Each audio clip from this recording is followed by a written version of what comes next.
Assalamu alaikum. Are you ready for Allah Made Me Funny? Thank you so much for being here this evening and being so generous.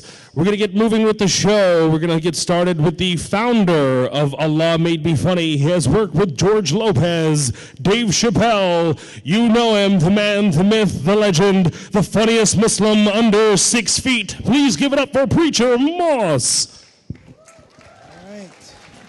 Yes. All right. Give it up for the fundraiser that worked out. Give it up. It's a recession. Sometimes all we have is goals. All right, the number is off. You doing all right, people? Are you okay? Some of you don't look sure. Some of you worried. Don't worry. This is a professional show. We're going to have fun. Relax. I tell that to Muslims these days, relax. It's okay to laugh. It's not illegal yet. I'm only saying that. Some of you look like you haven't laughed in about 52 years, so I don't want to point you out. You would be the person that's smiling. Yes. Well, let me start this off correctly. Assalamu alaikum. That is one of my big peeves these days, that people have misused the word assalamu alaikum. It has gone from the traditional greeting of peace be unto you to some weird translation of listen to me. Have you been salammed inappropriately at times? Somebody goes, assalamu alaikum. Assalamu alaikum. Assalamu alaikum. Assalamu alaikum. He hears me. Assalamu alaikum. Thank you, sir. I didn't need it, but thank you. Give it up for the light-skinned guy in the black shirt. Give it up for him. So, I'll need that later. So did we made enough for the schools? Yes. Give it a hand, people. It's okay. You know, I do comedy. I don't do fundraising. It's all right. But if you don't laugh enough, I will go into fundraising. I don't care. Look at the people. That Negro was funny. Yes. At least it's worked out. I mean, it's a recession. I've been to some fundraisers. It's been brutal. Have you been in some of the brutal ones? Goes from being a fundraiser to a hostage situation. The kids stop running. I went to one fundraiser, man. I don't know what they were raising money for, but, you know, the people in the crowd were heckling. It's like, I'd like to see $25,000. It's like, me too. Who'll give me $10,000? Not me. Then you go to some fundraisers. I went to one. It was like weird because they had like 2 fundraisers, like tag team fundraisers. They had one guy come out. Now, he was the warm-up fundraiser. And the problem was he was about this tall. We couldn't see him. He was behind the podium. He started speaking. We didn't know where that voice was coming from. He's like, okay, welcome to the fundraiser. I was like, who is saying that? I thought it was my conscience talking to me, people. Then had the other fundraiser. He was like a pro. He came out. He had a beard like down to his knees. He was just stroking the beard like. He was confident. He came in. Okay, listen to me. Assalamu alaikum. Assalamu alaikum. Assalamu alaikum. Listen to me. This is a fundraiser. We're here to raise funds.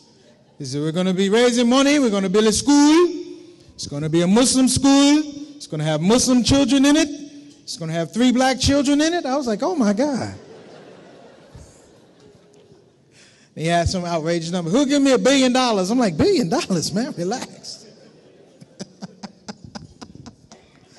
Yeah, I mean, when you finish with Pakistan, come to Detroit and build some schools here, please.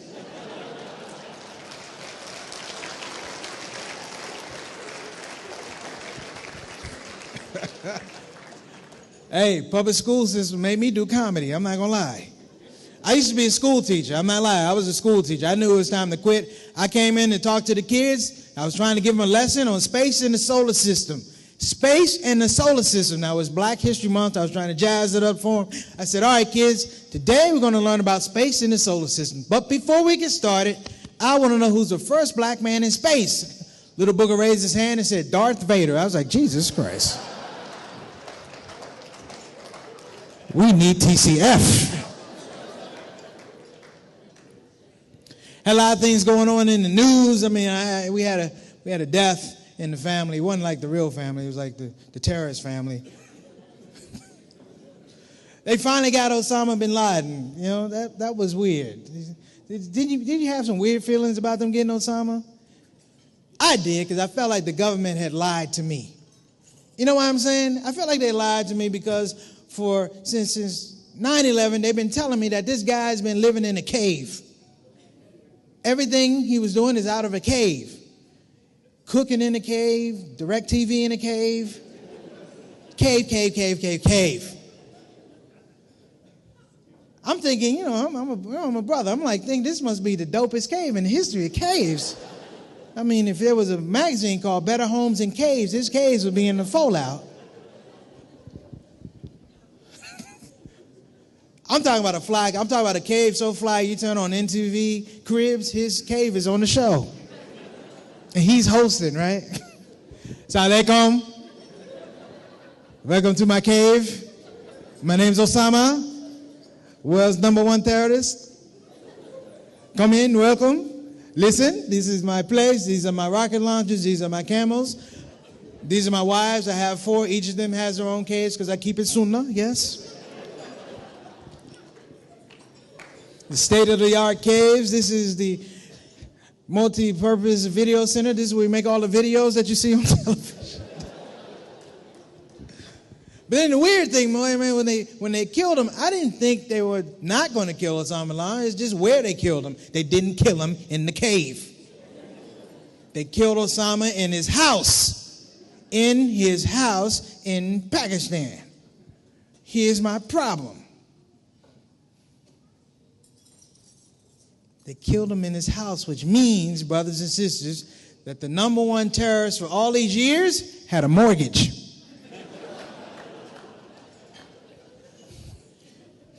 I don't think CIA or FBI found him. You know how I found him? I think Bank of America found him. Because they don't care who they give a mortgage to, isn't that right? You get 2 months behind, they're going to tell, though. We found Osama. He's 3 months behind on his rent. We're getting foreclosed. If you're going to kill him, let him pay first. Let him pay.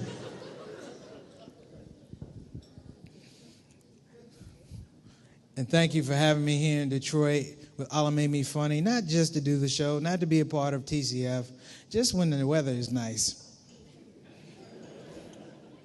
I mean, it's been a rough deal for weather, especially on the East Coast. In D.C., I mean, they had hurricanes, they had earthquakes.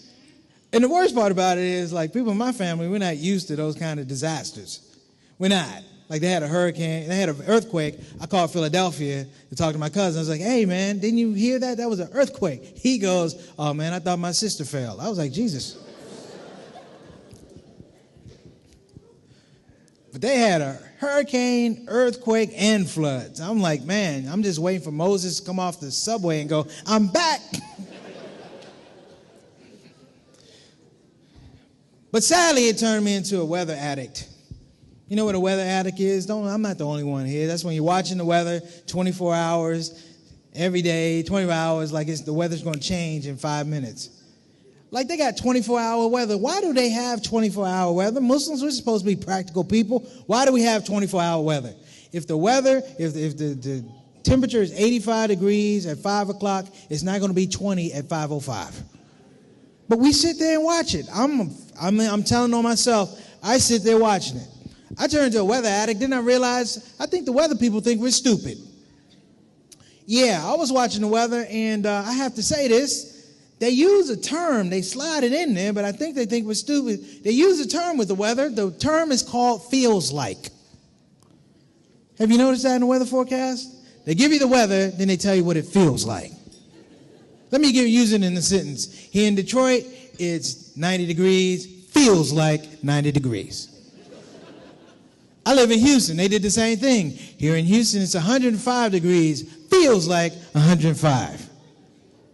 I know what 105 feels like. Feels like hot. I actually thought somebody went to school to be the feel like guy to tell you what it was. Huh? Somebody's going to school. Hey, what are you majoring in? Feeling. Uh-huh.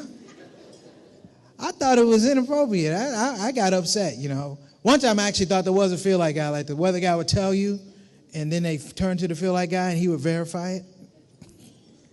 Let me play it out. Hi, this is Bob Johnson. Action weather here in Houston. Here in Houston, it's 109 degrees. To find out what it feels like, let's go out to Bob. Bob's butt naked on a block of ice. Bob, tell us, what's it feel like?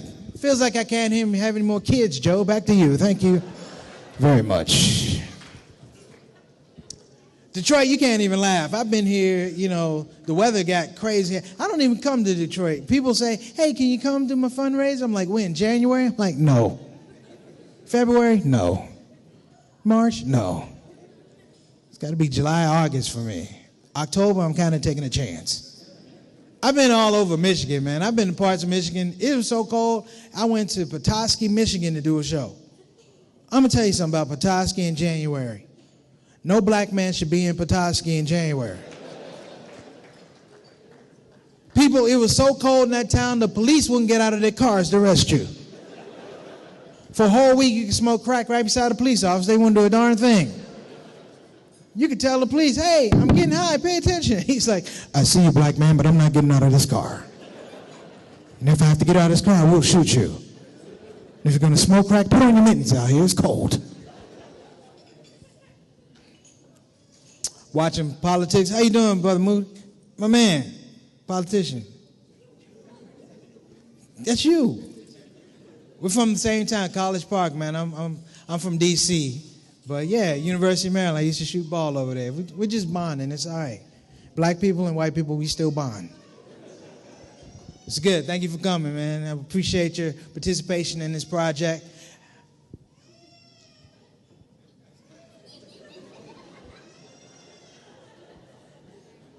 She's so selfish. That's a you know, this is a Muslim function, just so you know. And not totally, it's close. Because Muslims, we take our kids everywhere.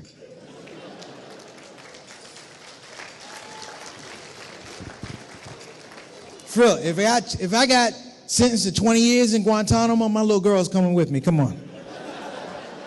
We might find you a husband. Come on.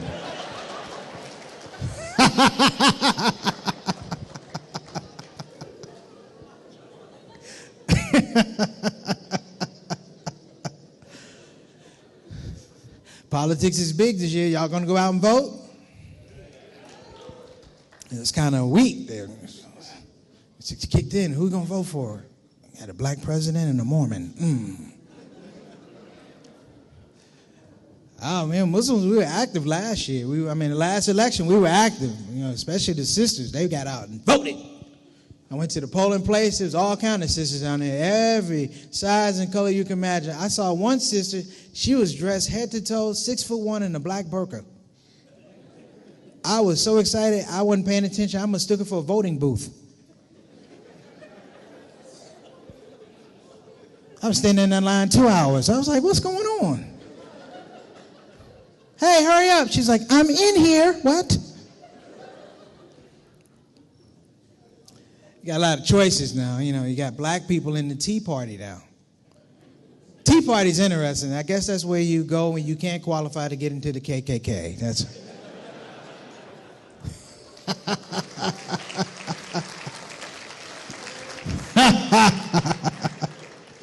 Well, you know, they have black people in the Tea Party, so I guess that makes it like the Sweet Tea Party. I'm hanging in there for Obama, though, man. I mean, a lot of people, you know, the last election, a lot of people said Obama was an undercover Muslim. I'm an undercover Muslim.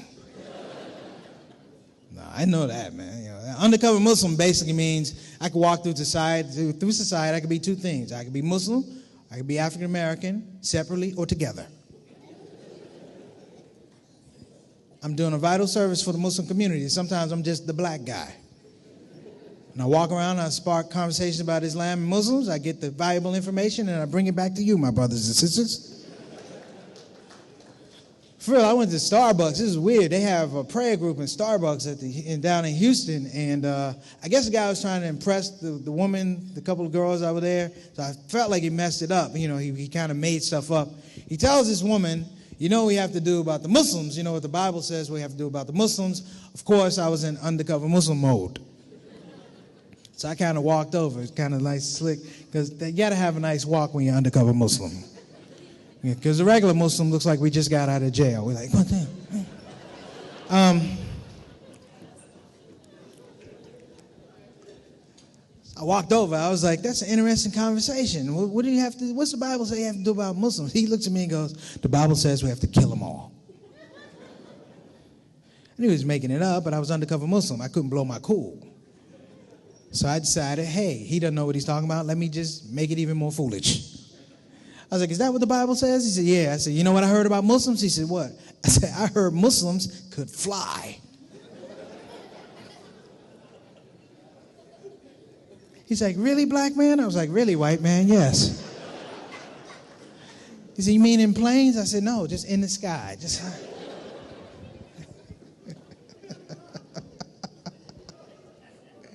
Because people don't know, man. They just get to a point, man, people don't know. Muslims, I tell all Muslims, like, listen, be open. Be open.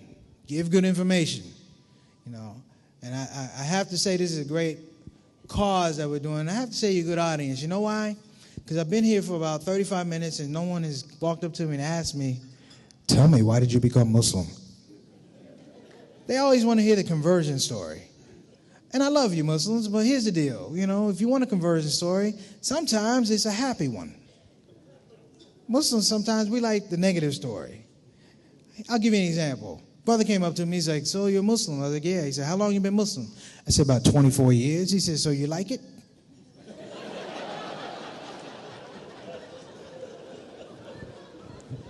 I said, no, I was thinking about quitting next week, man. Thank you for reminding me to un-Muslim myself. I'm going to un-Muslim myself. I'm going to un-Muslimine myself. Sometimes people got to realize when converts decide to come to Islam, we make good decisions. It's a good business decision. It's not tragedy. My life was not garbage before. It was a good decision because sometimes people just want to hear the negative story. And I've disappointed them with the good story. They're like, so tell us about you becoming Muslim. I was like, well, I was studying and I was reading the Quran. I was like, oh, he could read. And I talked to my mom and dad. And he was like, oh, he knows his David. The story is not going to be good. Then sometimes, I just mess with them. I'm like, really, you want the story? They want the tragic story. You just make stuff up. You want to really know how I became Muslim? They're like, yeah. I said, well, I was on heroin when I was 3 years old. I was like, oh, this is an excellent story. Mashallah. Mashallah. Got a lot of kids here. Thank you for bringing your kids. That's important. Sir, I was about to make my point. This is not an actual Muslim function. A normal Muslim function, you would have about 800 unclaimed kids running around.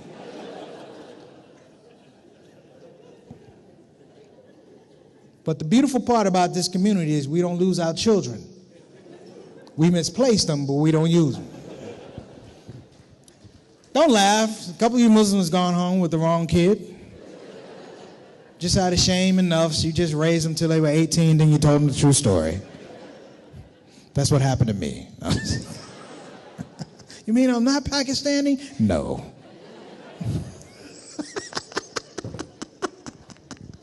I'm just cracking myself up. Let's just go for broke, man. I'm just having a good time. Got a lot of sisters here. You always hear the story about Muslim women oppressed. That's not true. I married a Muslim woman. I'm oppressed.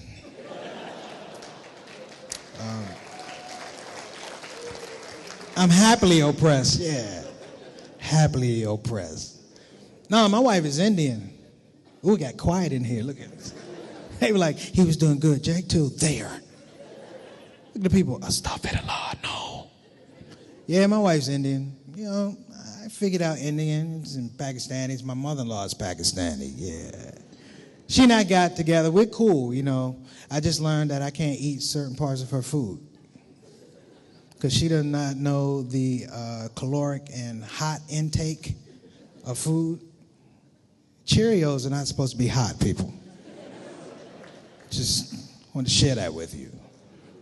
You know, almost didn't even get married, man. I showed up. My wife didn't tell her family I was black. Yeah, when I showed up, they thought I was a cab driver. They were looking around and, where is he?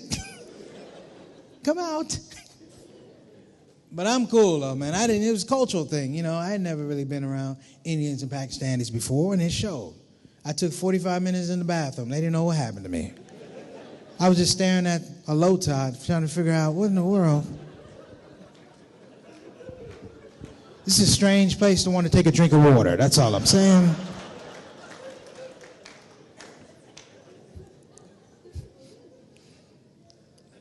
But it was cool though, you know. You know what was real cool? Grandmas. Grandmas are the universal equivalent. Because I get along with my grandma, I got along with my wife's grandma. Nobody in her family liked me except grandma. And we got along well. You know why? Because she didn't speak English. I didn't speak Urdu. It's a match made in heaven. And we having a whole conversation, no subtitles. I'm just talking. I'm like, Grandma, I get married to your granddaughter. You see a lot of me. She was like, G, G, G, G, G, G, G, G. G, G, G, G, G, G. I said, we can go to Raptors game. She's like, G, G, G, G, G, G, G. And then she wanted to talk. She stopped me. She put her hand out and shocked me. She blew a breath in my face. She was like,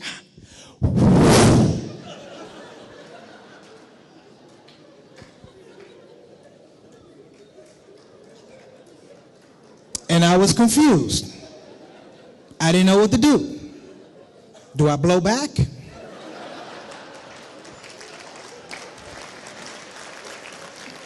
Because it was Ramadan, that'd have killed the deal.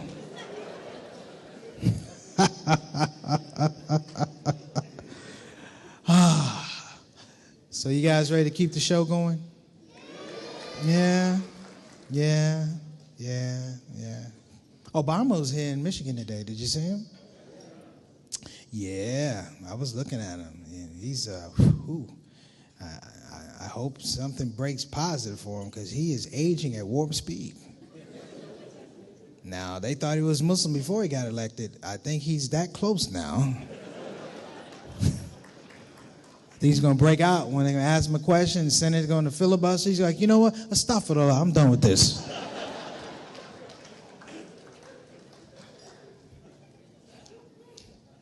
Yeah, just hanging out. You guys have a good Ramadan? Yeah, I had a good Ramadan, you know, but I do this every Ramadan. I get to a point where I know I'm fasting, but I think I could do more than I can usually do when I'm fasting. Like I was driving and I was weaving, and I didn't know I was weaving. You know how it is when you're kind of driving, you're in that haze. So I get pulled over outside of Houston, and it's really funny because the cop comes up to the window. He goes, do you know why I pulled you over? And I don't want to talk to him because they carry guns. And I was like, no, I don't know why you pulled me over. And he said, I pulled you over because you were weaving in and out of your lane. I said, oh, really? He goes, yeah. He goes, have you been drinking? And I was like, I wish I had one, yeah. I said, I don't do any drugs. He's like, well, what is the problem? I said, well, I'm fasting. And I tried to explain Ramadan to him. I was like, I'm a Muslim, and we believe that, you know, you fast for 30 days, no food and water. And he was like, whatever. He said, let me cut to the chase. He goes, would you mind taking a breathalyzer? I said, that depends on how emotionally detached you are to your machine. Legal limit in Texas is 08. I'm about to blow a 900. That's it. Hey, what's up, camera guy? Really? Anybody tell you that camera looks like a gun? He's like, yeah, I'm going to shoot you. All right, man, you take a picture. You ready? Let's make it look like a surprise. Did you get it? All right, man. So we're going to keep it going. I'm supposed to leave here with something very spiritual, emotional, enlightening for you. But that's not going to happen. It's a comedy show. So what I want to say is, listen, for those of you who did not laugh, and I saw a couple of you, you should have practiced before you got here. I'm tired of this. Muslims not laughing. They wake up like they've been sucking lemons all night. This is ridiculous. I did a show one time, 2,000 Muslims, one Muslim not laughing. Then it becomes an issue of me and him. You know, it's a showdown. Everybody else is laughing. He's like. Then I finally got him to laugh, and it was the scariest thing in the world because obviously he hadn't been practicing. I got him to laugh. He's like, I was like, oh my God. Don't laugh anymore. All right, we're going to keep the show rolling. You guys ready for your next act?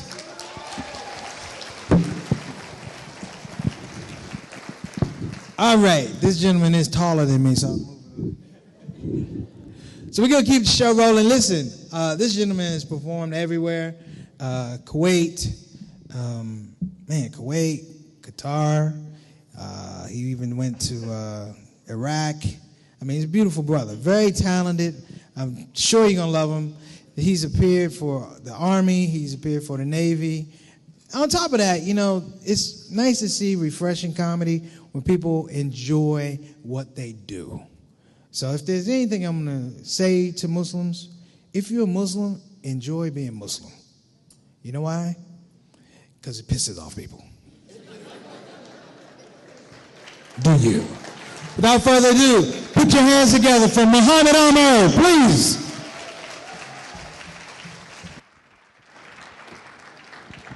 You're repossessing the microphone. Give it up for Preacher Moss. Give it up for my brother. Assalamu alaikum. How is everybody doing today or this evening? What happened? I'm already getting heckled. I have no idea what's going on. It's great to be here in the Middle East of America. That went a lot worse than I thought it would. That's fine. There's a lot more Daisies than I thought to see, honestly. When I hear Dearborn, I hear, Assalamu alaikum ya akhuya, inshallah kul shay tamam, kif al-hal, you know what I mean? And it's a very cool, because most people, I'm from Houston, Texas, and most people, because I'm originally Palestinian, most people think I'm Pakistani. They do, honestly. When people ask me, like, hey, where you from? I'm like, I'm Palestinian. They're like, oh, you're from Pakistan. Oh, that's interesting. Oh, yeah, that's real interesting, man, being from Pakistan. I'm like, no, I'm Palestinian. Okay, yeah, Pakistani. I understand. You don't have to repeat yourself. I'm not stupid. I believe you are, sir, just a little bit. You know, it happens. I get it all the time. I perform in lots of different places. I performed in Little Rock, Arkansas, which was one of my most awkward performances. I'm on stage, everything is going great, people are laughing. I say I'm an Arab American, the whole room gets quiet, and one guy in the back goes, oh, hell no. I'm serious. There was actually a black couple that got up and left. They're like, I've seen this before, you know. And I don't blame them. I performed for U.S. troops overseas, too. That was really interesting. Scared them really bad. They actually advertised me as Mo, so when I walked up from one of my first performances, I went up on stage, was like, hey guys, I want to let you know my name is Mo, but it's actually short for Muhammad. Surprise! Today's the day! And they were like, what? What the hell's going on, Sarge? You know, it was, felt good to me, at least. It scared them, which was a fresh change.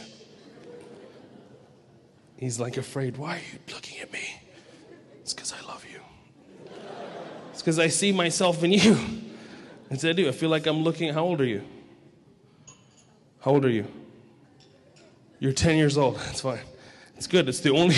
Enjoy this. Because you can use both hands for your age right now without being like me, like I'm this many.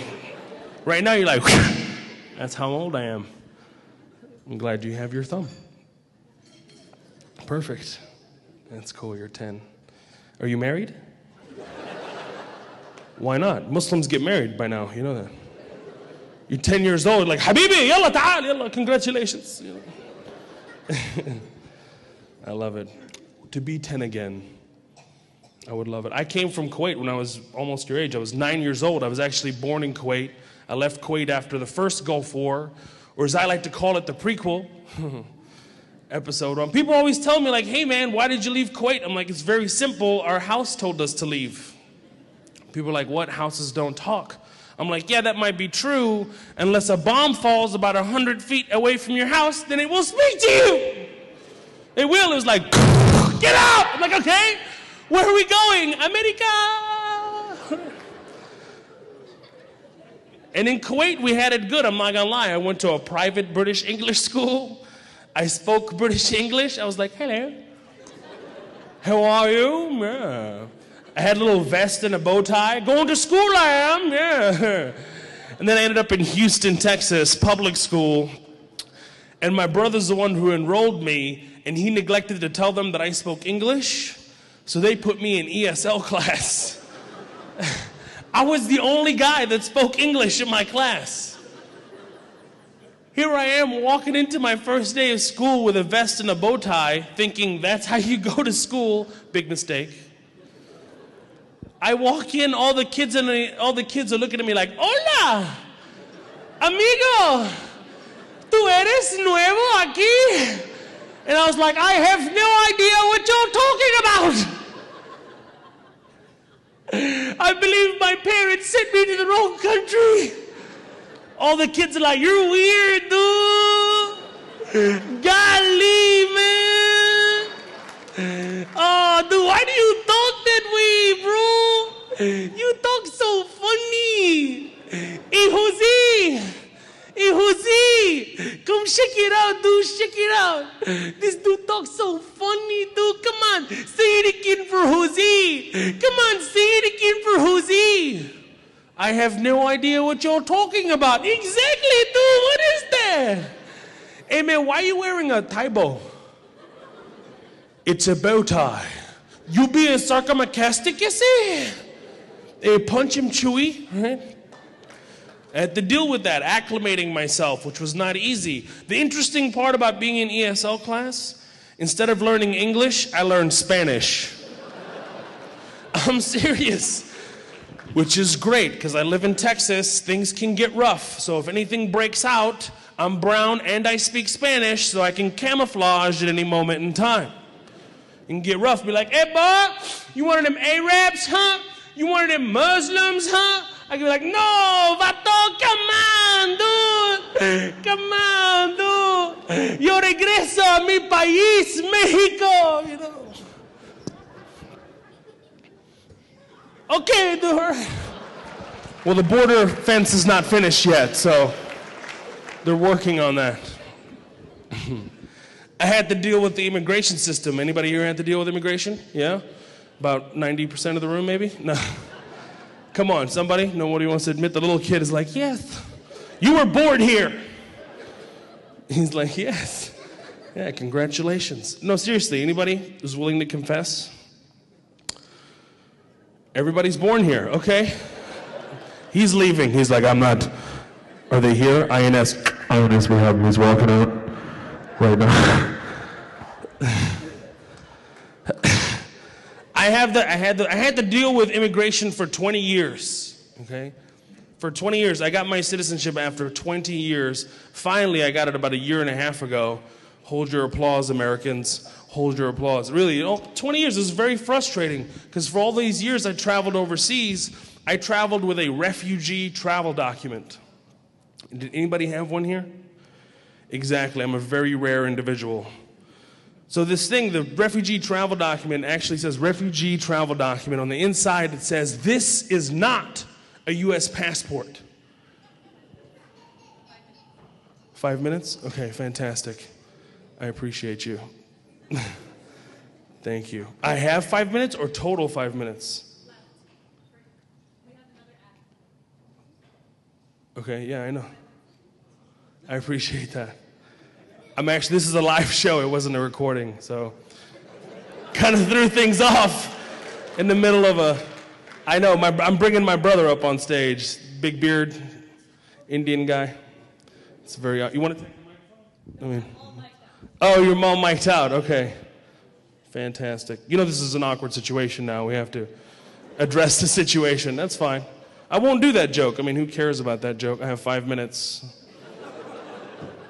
I was going to talk about how Palestinians are refugees, and it was a very funny story. Now it's a very awkward situation that I need to move forward with. That's fine. Next time, just... Okay, all right. So I'm not a refugee anymore, and that's done. The joke is finished. I am a citizen now. I can be an arrogant American now. I feel good about that. One person cares. One person takes a sentiment. I don't know where to go with this now. No, don't applaud. No, don't. No, I'm kidding. Please applaud. Give it to me. I'll take it. I'll take charity. That's fine. This is a charity event. Let's give charity back. So long story short, I had this travel document, this green thing, and it confuses immigration officers, right? Because they don't understand what it means. So I gave it to this guy in Germany. He looks at me. He goes, where is your passport? I'm like, that is my passport. But it says it's not a passport. I'm like, I know it says it's not a passport, but it acts as my passport. Acts as your passport. This is a book. It doesn't act. It's a book, okay? Inside it says it's not a passport. I need your passport. It says here you're born in Kuwait. Where's your Kuwaiti passport? I'm like, well, I don't have a Kuwaiti passport. Why don't you have a Kuwaiti passport? I was like, well, in Kuwait, it's not the fact that you're born in Kuwait. It's where your parents are from. Okay, fantastic. Where is your parents from? I'm like, well, my parents are Palestinian. He goes, okay, give me your Palestinian passport. I was like, I don't have a Palestinian. Why don't you have a Palestinian passport? I was like, because Palestine's not a state. He goes, why don't you make it a state? I was like, where have you been the last 70 years? Thank you. So, I think it should be a state too. If you think that way too, that's fine. I have my citizenship. I can say it now without getting deported. So anyway, so it took me a long process. I became a resident alien after 14 years, which I didn't know that I morphed. It was awesome. That's how they gave it to me. Like, congratulations, here's your resident alien card. I was like, what? It's like I'm going to take off my mask and turn to this mythical creature, right? Like, here's your resident alien card. Oh, fantastic!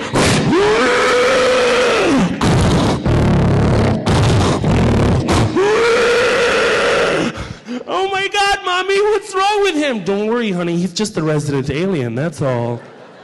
He's gonna be naturalized real soon. That's what happens, like you weren't human to begin with, right? And before you get your citizenship, you have to take an exam, right? American history exam, which is real easy. Like, who's the first president? Bush? Easy stuff like that. Knock it out. I'm serious.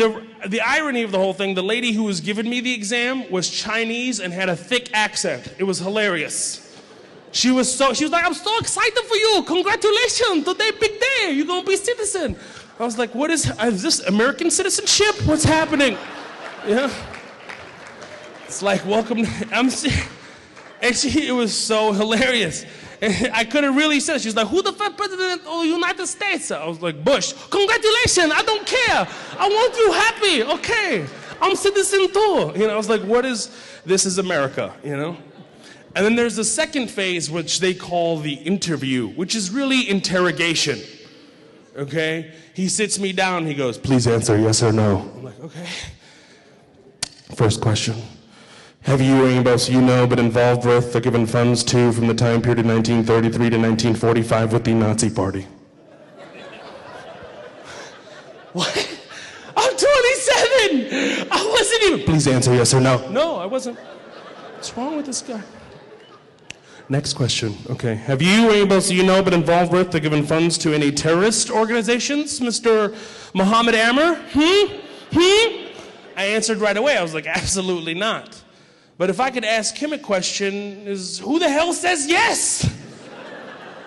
Do you actually catch somebody off guard? Are you sitting there like, have you or anybody else you know been involved with the Communist Party? Yes, actually I have been involved with the Communist Party. I'm here in America to infiltrate America, to make it communist country and take over for Russia. Nobody says that. So annoying. And then he takes out my entire life. It's like this big, and he's like, on to naturalization. I was like, what? It's like I'm gonna be quarantined or something. I didn't understand what naturalization meant. It's like I'm gonna get healed by a Baptist preacher. That's what my comedy mind started going off with it. It's like, maybe I'm gonna come up as this alien, and a Baptist preacher was gonna heal me. Like he was gonna come out and be like, brothers and sisters, we got our brother here today who is in need. Can I get an amen? I said, can I get an Ameen? This must be a Muslim audience. Come on now, Brother Muhammad. Don't be scared now. Come on out.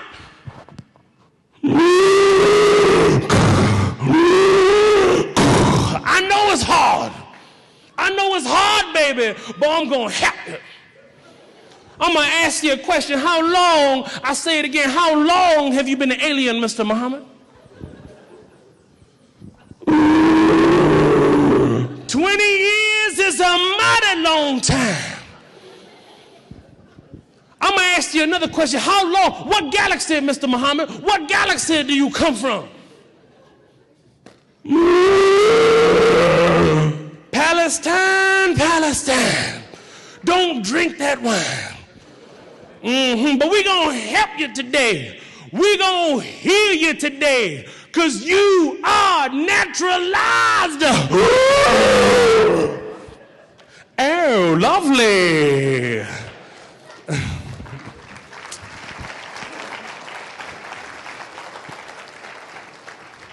think my 5 minutes are up, but real quickly, trying to rush through it. Real quickly, I was like, I don't know why people are intimidated by the name Muhammad. It's the most popular name in the world. You guys know that? I personally didn't know it until I watched the Egyptian soccer team.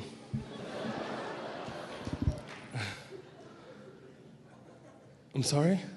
Is this a joke right now? Okay, please, ladies and gentlemen, come up to the stage. Please give it up for Azhar Usman.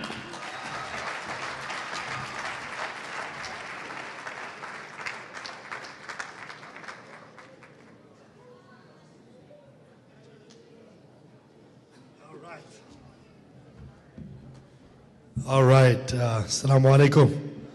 Round of applause for Muhammad Amr and Preacher Moss. All the interruptions. It's a very disjointed, fragmented performance. Feels a little bit weird. I think I'm out of time. The baby's crying. Have a good night. All right, I was asked to do my set, so I'll try to be. I think what's happening is, we ran out of time because we're Desis and we have no concept of punctuality or keeping a schedule. It doesn't exist. No, it's true. Desis are always late. This is we have no concept of being, quote, on time. It doesn't even exist in our language. Think about it.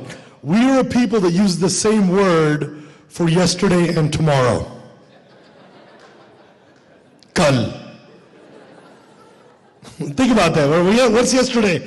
Kal. Tomorrow? Kal. That's a 72-hour period. Basically, if you're within 72 hours, you're pretty much on time. It's ridiculous. In fact, it gets better than that, right? Day before yesterday, parson. Day after tomorrow, parson. That's a working week. It's a 5-day forecast. We got one word. And Hyderabadis are even better. Any Hyderabadi people here? Hyderabadis? Yeah, they use the word parson to mean any point in time. Shadi kab hui thi? Arey parson hui thi. Day before yesterday, 1972. What? Parson? That's amazing. So we have no concept of like time and clock time. So I think what happened is there's another act that's waiting to go up. Some singers, they've also come from a long way. They feel like it's getting late, The thing about entertainers, we always want to perform for a good crowd. So I'm sure that what's happening is they're getting scared like, देर हो रही है, लोग घर चले जाएंगे. अपने आप के लिए मैं गाना गाऊंगा क्या? चलो जल्दी से हटाओ उनको, जल्दी से हटाओ. It's fine. If the tables were turned and they were up here singing and we were in the back waiting, we'd be doing the same thing. जल्दी से हटाओ, जल्दी. बस enough गाना. Gana Shana. That's my favorite Desi. Take any word, add a rhyming word, but the second word is a nonsense word. Coke shok. What is shok? It rhymes with coke. Zara khana mana ho jaye. What is vana? अरे खाना वाना चलो जरा joke वोक सुना दो joke voke what's voke I love Daisy's, man. We're amazing. Daisy people, how about a big round of applause for Daisy's? Let's be honest, man. We are a special people, man. We are a special people with special problems. I said, what other community can take over a major metropolitan Dearborn hotel? Every single person sleeping in this hotel tonight is going to be smelling masala as they fall asleep. You're dreaming about biryani. Oh, I'm hungry. What happened? TCF. TCF. When I heard that we got a book by TCF, by the way, I got so excited, I thought it was a corporate booking for a bank. I was like, they have a lot of money. I found out, oh, it's a charity. They have no money. It's the exact opposite. I also think it's funny, by the way, when they do this live simulcast thing, the people are watching the screen. It's like, I'm standing right here. The real life human being. Blood inside me. Bones. Fat. I don't want to watch the real thing. I watch the fake thing. Nakli. Asli or nakli. Man, my name is Azhar Usman. I'm going to tell you something. Growing up in America with the name Azhar, it's not easy. White people, I write my name down and give it to a white guy to read it. He starts getting nervous. Ashmar? I'm sorry, man. Ishtar? Is it Oscar? How do you say this? Can I just call you Oz? They always want to change your name. I'm like, no, you cannot. No. I don't do that to you. Like, your name is John. I'm like, I'll just call you Yahya. It's the same thing. Same exact name, I promise. You don't do that. A name is important, man. A name is important. A name is like the stamp you get when your soul comes from that world to this world. And then that name, it's like a stamp. You're stamped with a number now, and it stays with you forever. Name is very important, you know. And growing up in America with the name Azhar, spelled A-Z-H-A-R, that means I grew up basically being called Azar, a Russian leader. Unless people are highly educated, then they know that the letters Z-H in the English language are actually pronounced Zha, Dr. Zhivago. So they see my name like Azhar, which makes me feel like a door wide open, kind of like my heart. So you got to come up with pronunciation tricks, right? That's what we do.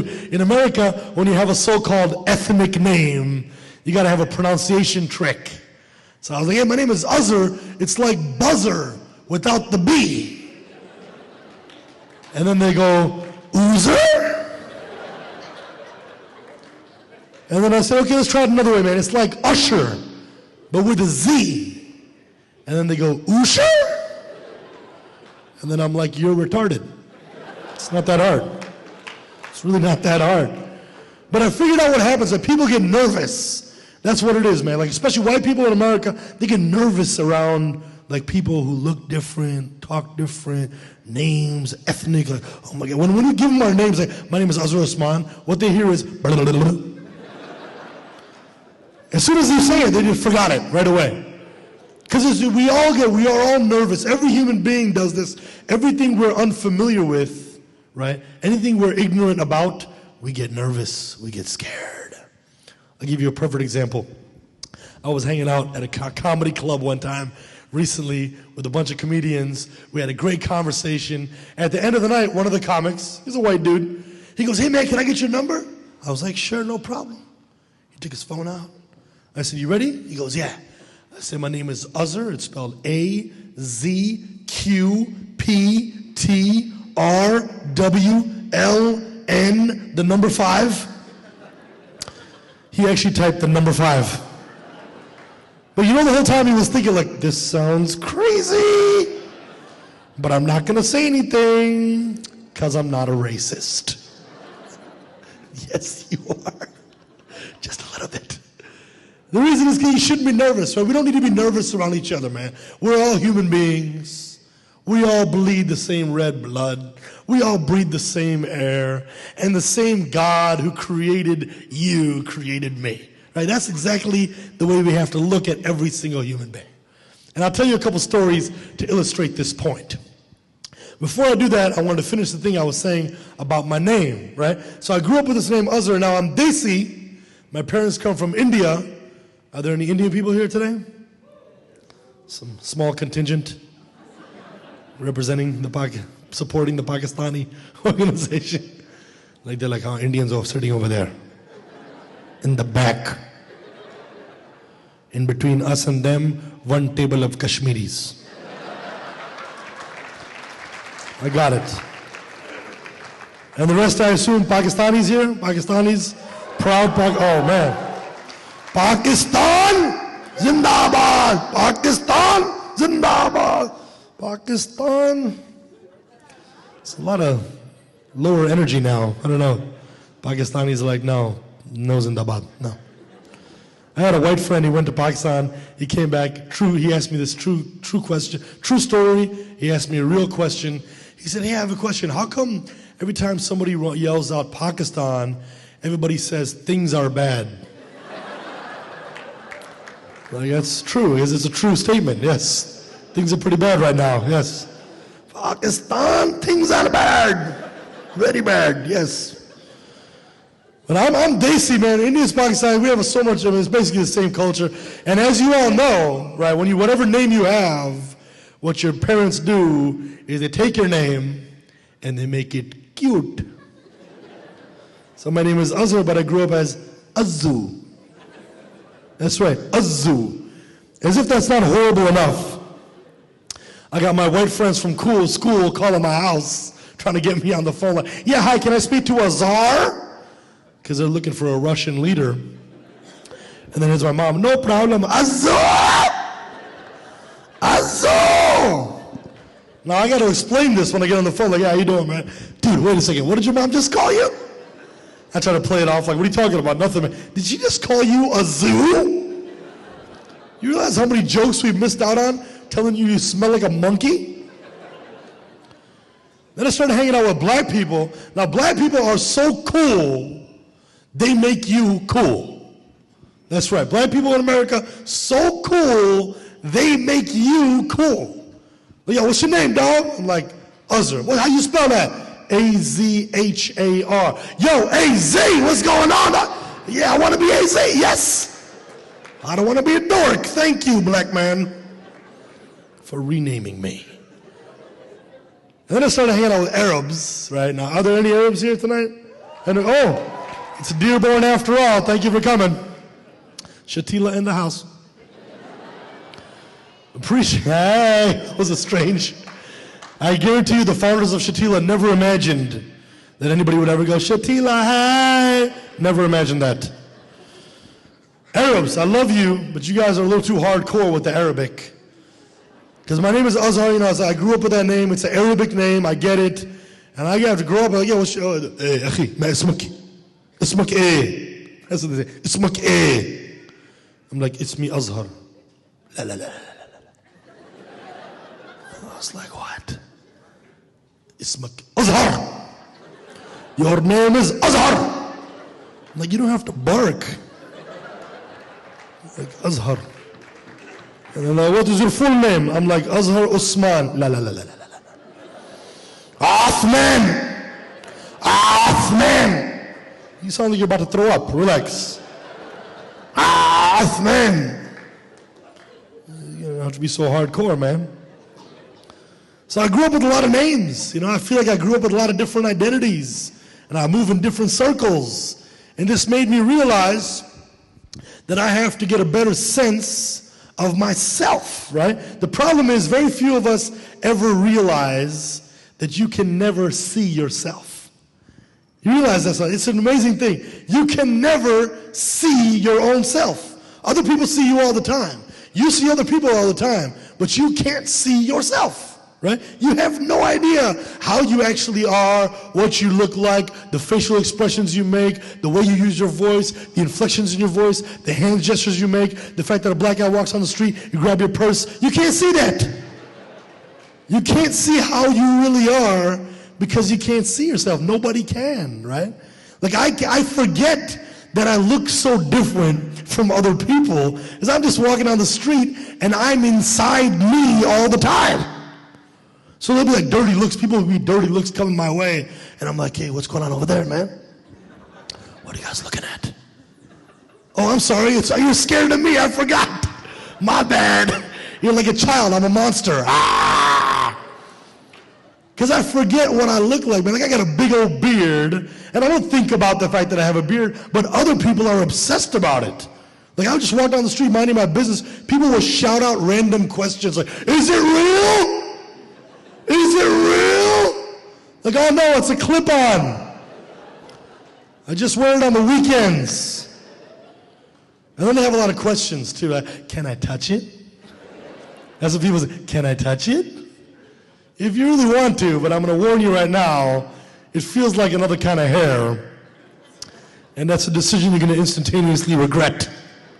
It's a horrible decision right there. And then they have a lot of questions like, what does it feel like, man? What's it like? You got this big old beard. What is it like? I have two observations. First of all, I realized that mean people look at me and wonder if I could be a terrorist. And nice people look at me and wonder if I pitch for the San Francisco Giants.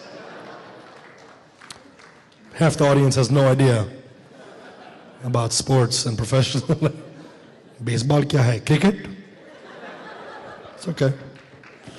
The second observation I will share with you is that when you have a big old beard, you can never barbecue. For two reasons. First of all, you don't want to risk catching fire. And second of all, that smell is going to get baked in there for a week. You remind me of kebab, chicken tikka, biryani. Because biryani, that smell of biryani is just amazing. Let's be honest, man. I've been 90% of Desi homes I've been to, that smell is baked into the carpet. I can't pray at my parents' house without getting hungry. You go over sister, you're like, oh man, I could go for some biryani right about now. This carpet is delicious. I'll leave you with this. I know I'm out of time. I'm trying to wrap this up quickly. I'm going to tell you a story to illustrate the point about the fact that you can't see yourself, okay? I was flying home to Chicago from London, England. And I got to the gate, and I do what we all do, which is, assess the situation. Who's on this flight, This guy's got a bunch of screaming children. Stay away from me. This guy is sneezing. Battamiz. I saw this guy. He's a white dude in his 40s, clean cut, in a suit. And he was just looking at me, dirty looks, just, you can tell somebody, just curse them out with your eyes. But he was just giving me dirty looks. So I sat down. I was like, I'm going to give you dirty looks back. We had a little energy war going on. Then they called first class boarding. He got up. I was like, I knew it, jerk. He gets on the plane. He was sitting in 3B, okay, seat 3B. It was the third row on the aisle. And I'm not aboard. I'm in He was in 3C. I was in 7B. So I got to board. I got to pass by this guy. And we did a little, thing. He was like, I was like, my name's AZ. What? I go and I sit down. And I was just feeling negative energy. I was like, man, this guy, I can. 7B, he's in 3C. We take off. Now I can see his head over the seat. So I was like, I'm going to keep an eye on this guy. Which is kind of funny that I'm keeping an eye on him. We're on a plane. I can't see myself. And we take off right now. I start playing around with the phone. They have that phone on the back of every seat. This is like, nobody ever uses it. I don't know what genius thought it was a good idea. Hey, let's put a phone on the back of every seat in the plane that nobody will ever use. $45 a minute. Great idea. So I'm playing around with this phone. They have video games on there and different things. That's when I discovered, ladies and gentlemen, a little known feature on the plane phone. The ability to call other seats. Let the games begin. 3C, send. It's ringing, right? Now put yourself inside this guy's head. His phone is ringing on the plane. No explanation whatsoever. It took about 15, 20 rings for the guy to figure out what's going on. And I saw his head pop up. As soon as it started ringing, he was like, I mean, it's pretty confusing, right? So about 15, 20 rings in, I hear the phone fumbling. Hello, hello. British voice. I was like, I knew it, jerk. It's like, hello, hello. And then I went, hello.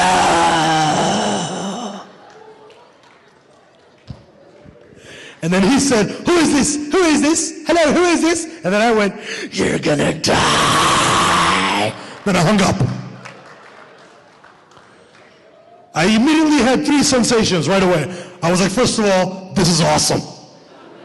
Second of all, I'm a horrible human being. And third of all, I could get arrested. What the hell am I doing? This is a horrible decision. So I started freaking out. I was like, oh my God. I mean, this guy, if he reports this to the hostess and the stewardess and they're gonna land the plane, do an investigation, what if they have tracing technology on the plane? Comes back to my seat, I'm in big trouble. I can end up going to Guantanamo Bay because of my childishness. So I started feeling really bad about this prank call, so I decided to do the right thing. I went to sleep. Now the reason I did that is because I used to be a lawyer. See, what you guys don't know is before I became a comedian, I used to be an attorney. Surprise! Vakil Saab.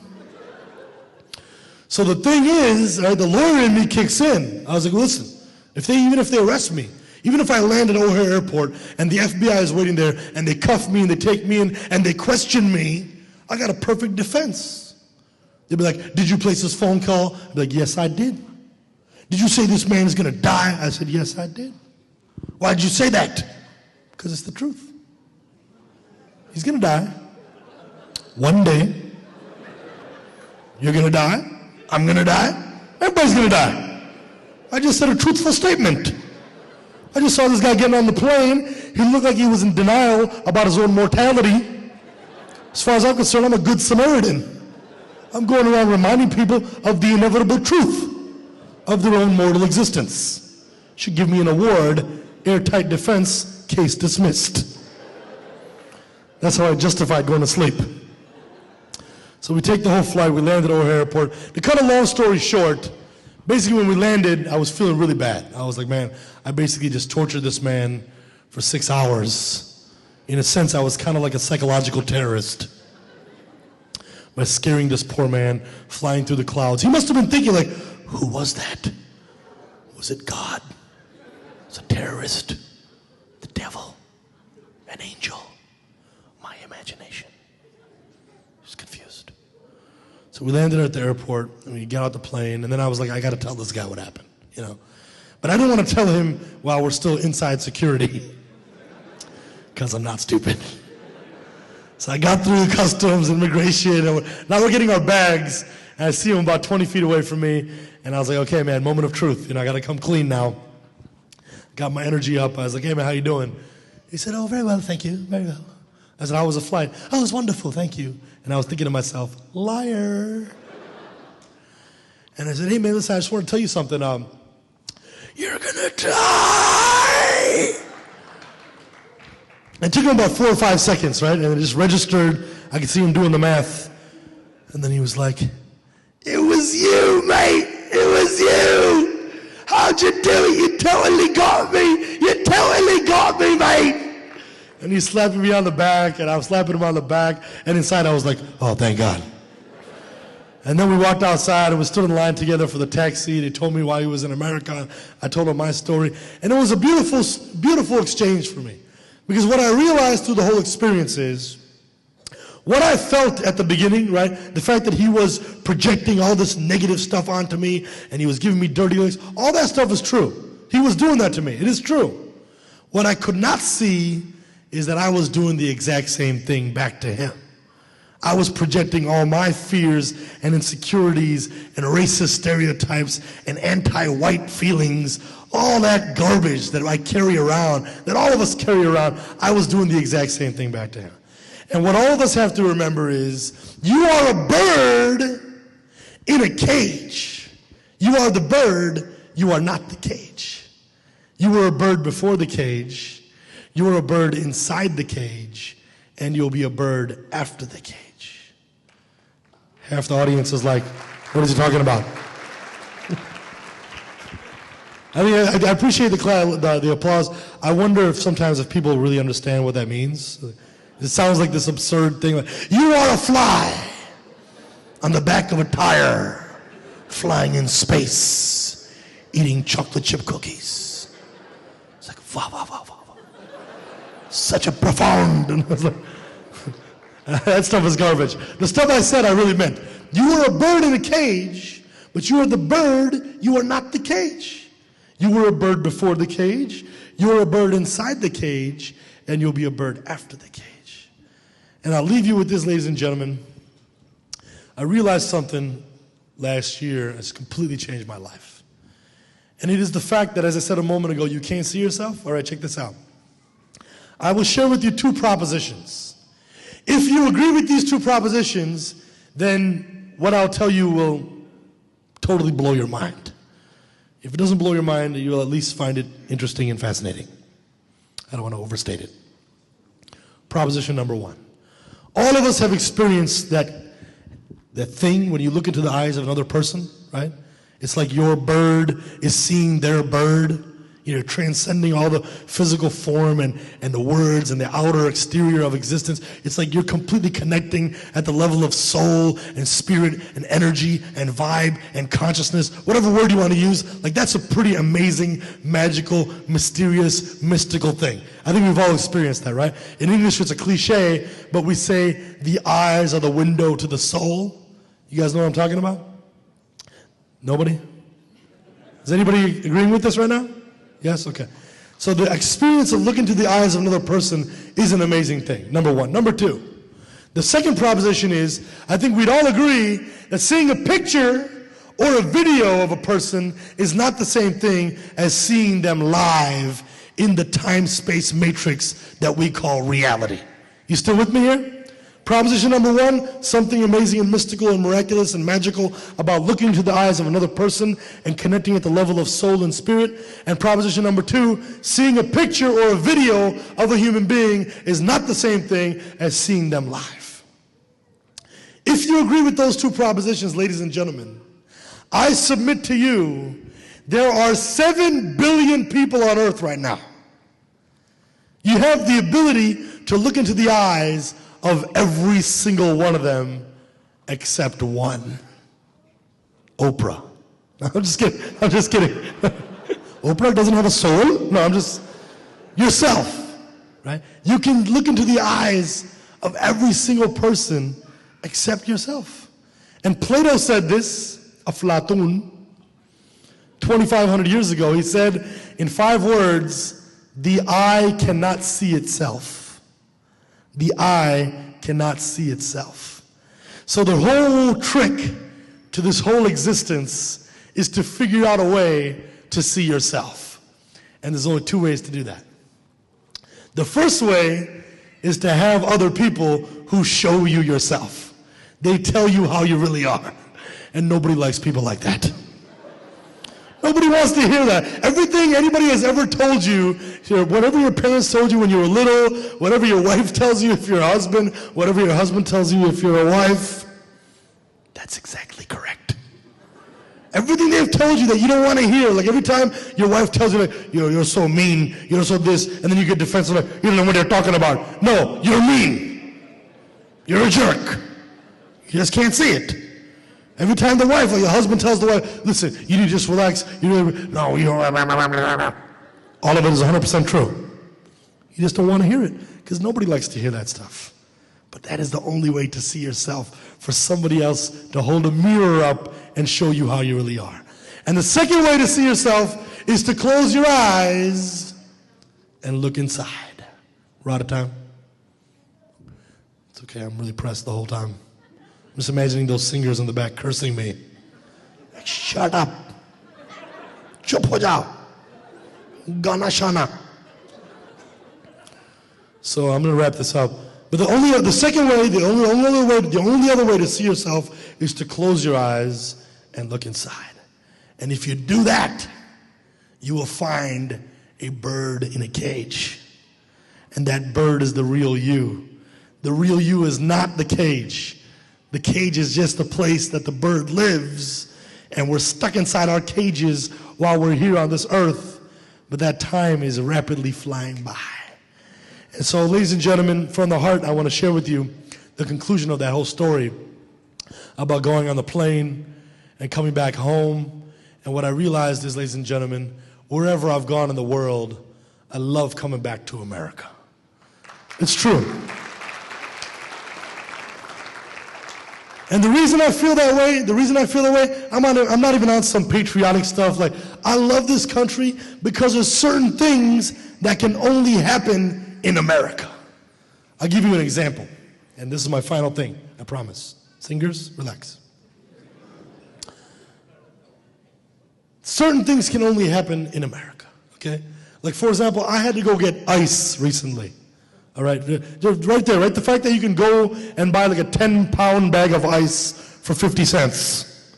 It's amazing. It doesn't exist anywhere else on earth. It's amazing, right? So I ended up at a gas station. I had one of those big ice containers. You know, I opened it up. It was empty, so I had to go inside the little shop. Right when I walked in, I noticed the guy behind the counter was a Pakistani guy. This poor guy looked like he just landed at O'Hare Airport. And they drove him straight to the gas station. He spoke like 25 words of English.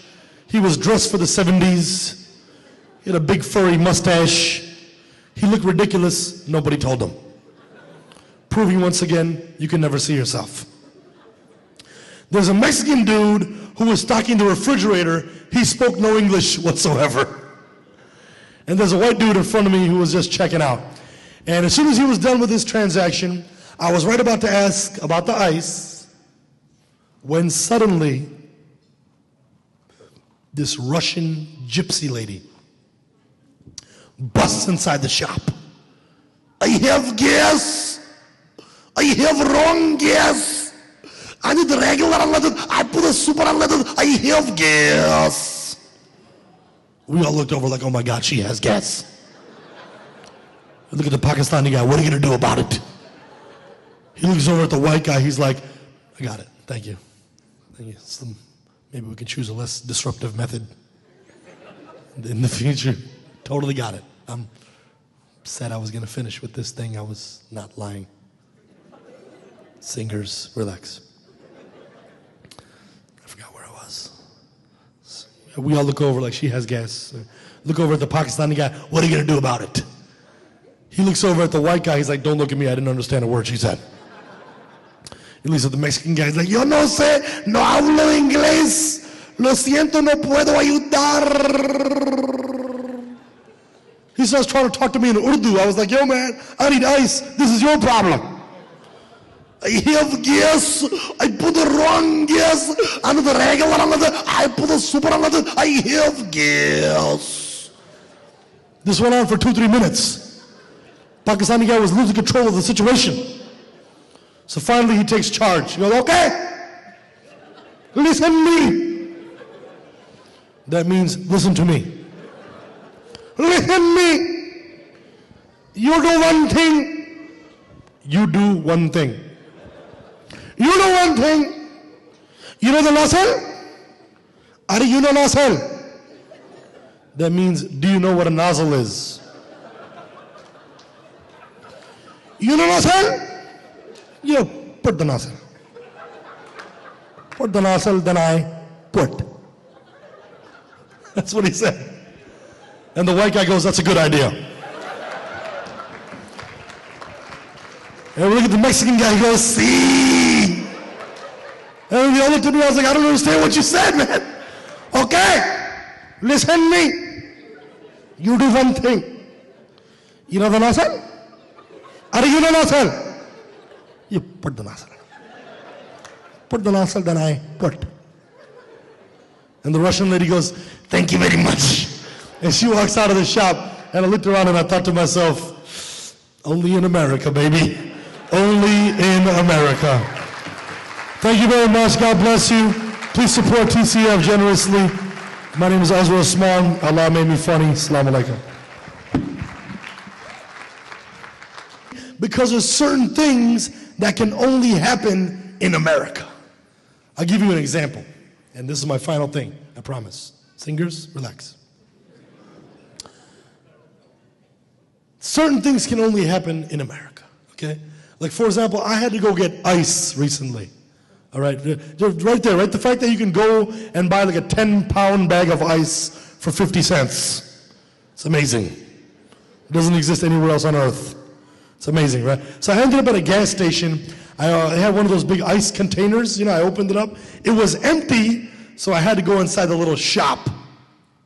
Right when I walked in, I noticed the guy behind the counter was a Pakistani guy. This poor guy looked like he just landed at O'Hare Airport, and they drove him straight to the gas station. He spoke like 25 words of English. He was dressed for the 70s. He had a big furry mustache. He looked ridiculous. Nobody told him. Proving once again, you can never see yourself. There's a Mexican dude who was stocking the refrigerator. He spoke no English whatsoever. And there's a white dude in front of me who was just checking out. And as soon as he was done with his transaction, I was right about to ask about the ice when suddenly this Russian gypsy lady busts inside the shop. I have gas. I have wrong gas. I need the regular unleaded. I put a super unleaded. I have gas. We all looked over like, oh my God, she has gas. Look at the Pakistani guy. What are you going to do about it? He looks over at the white guy. He's like, I got it. Thank you. Thank you. Maybe we can choose a less disruptive method in the future. Totally got it. I'm said I was going to finish with this thing. I was not lying. Singers, relax. I forgot where I was. We all look over like she has gas.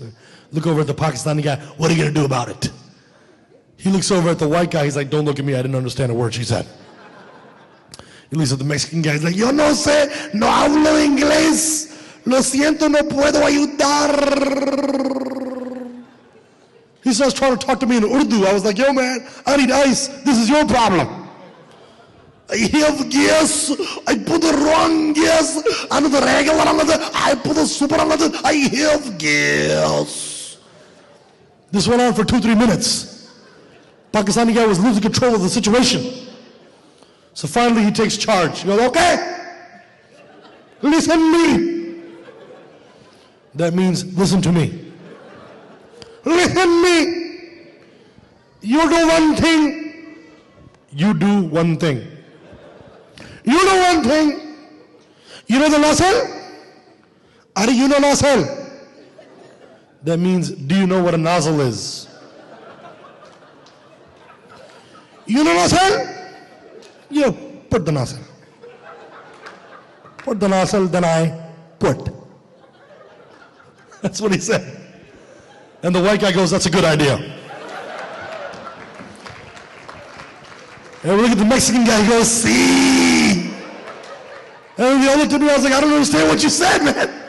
Okay, listen to me. You do one thing. You know the nozzle? Are you know the nozzle? You put the nozzle. Put the nozzle, then I put. And the Russian lady goes, thank you very much. And she walks out of the shop, and I looked around and I thought to myself, only in America, baby. Only in America. Thank you very much. God bless you. Please support TCF generously. My name is Azra Osman. Allah made me funny. Assalamu alaikum.